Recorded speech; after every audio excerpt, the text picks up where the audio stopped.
Hey everybody, Dean Hansen here. Today I'm doing a video. I'm going to be comparing three large diaphragm condenser microphones for you today.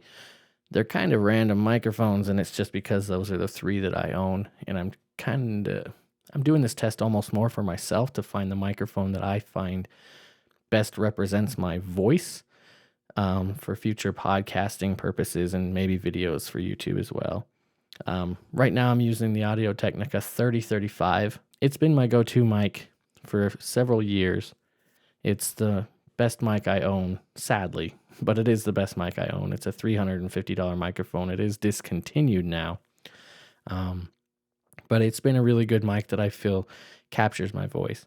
Now, a disclaimer on this video, these are not raw files. But what I mean by that is I'm not taking each microphone and just putting it in dry. I know that might disappoint people who are watching this video for very specific side-by-side comparison in audio. But this is actually a wet signal. It's running through a mixing board that has a low-cut filter at 80 hertz, and then that is going to be going into a Behringer Compressor Pro, and actually has some compression on there and a little bit of a noise gate. So I'm really testing out more how it would sound after I've put a little bit of work into the signal to get it to have it sounding the way I want it to sound, rather than just a dry microphone comparison. This is going to be more of a realistic microphone comparison, the way that I would set up my show for podcasting and speech. The three microphones we're going to be working with today are the Technica 3035, which I'm using now. We're also going to take a look at my Technica 2020, which is less than a third of the price. This is a $99 microphone, very popular microphone, not discontinued. This is still a very strong selling microphone for podcasting and just if you want a large diaphragm side address condenser microphone with $100 budget. This is usually usually the microphone, the mic that people buy. We're going to test that one out next, and then we'll end with the MXL 440, which I'm usually really impressed with the 440. Not so much in build quality. It's a light microphone, but in sound, I've always been really impressed with the 440. And the 440 is a $60 microphone that I believe is also discontinued. And looks like you can get it for about $60 on Amazon. So I'm not really going to go over all the specs of each microphone, more just the sound. So let's plug it into 2020 and see how it sounds compared to the 3035.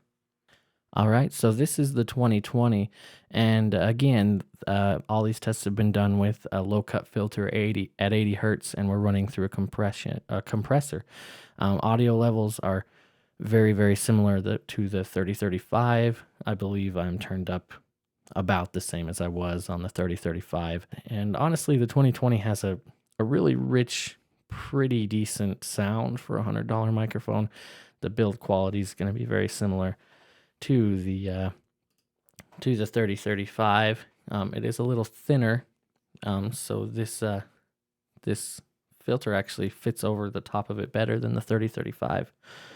So yeah, this is the same effects, same compression ratio, same levels, same threshold, same everything that I had on the 3035. Just plugged it in, and this is the sound you'll get out of 2020. For speech, for podcasting, if that's all you're doing, don't spend the extra $250. If you are recording vocals that are going to be compressed and adding a lot of effects in and changing the signal and doing a lot more with it and expecting a lot higher quality, then yeah, spend a little more money. But for this, it sounds not that bad. All right, our last test is going to be the 440, and then we'll be on our way. So let's check it out. And this is the 4040 microphone, the MXL 4040. Honestly, I'm really impressed with this microphone. With a $60 price tag, I don't think you can go wrong. It is an older version. MXL, I don't think, sells this version anymore. I think they've replaced it with like the 770 or something like that. That's still a cheap microphone, But this has always impressed me. I've owned this mic for a really long time and it's still running strong. It came in a set. You can see here that these do come in a set somewhere. It'll come with the 4040 and the 4041, which is a small diaphragm condenser microphone. Both my 4041s have been finicky and failed in the past. I remember that from several years ago, so I can't rely on them. I still have them, but I can't really rely on them.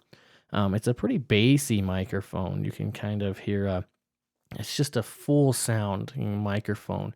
I'm not sure it would be exactly what I'd want for podcasting or just speech in general, but I think it performs very, very well when recording like an acoustic guitar and even vocals.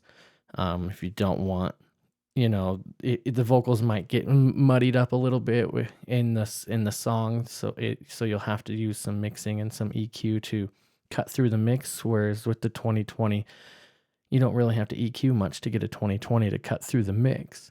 But to me, it's a more natural sound, honestly, than the 2020. And I've always been a big fan of the MXL sound. Not a huge fan of the build quality, but the sound is very good for the price. I think that's going to be it for now. So hopefully this video had some use for you, and it does have use for me. So maybe I won't even post it on YouTube. I don't know. See ya.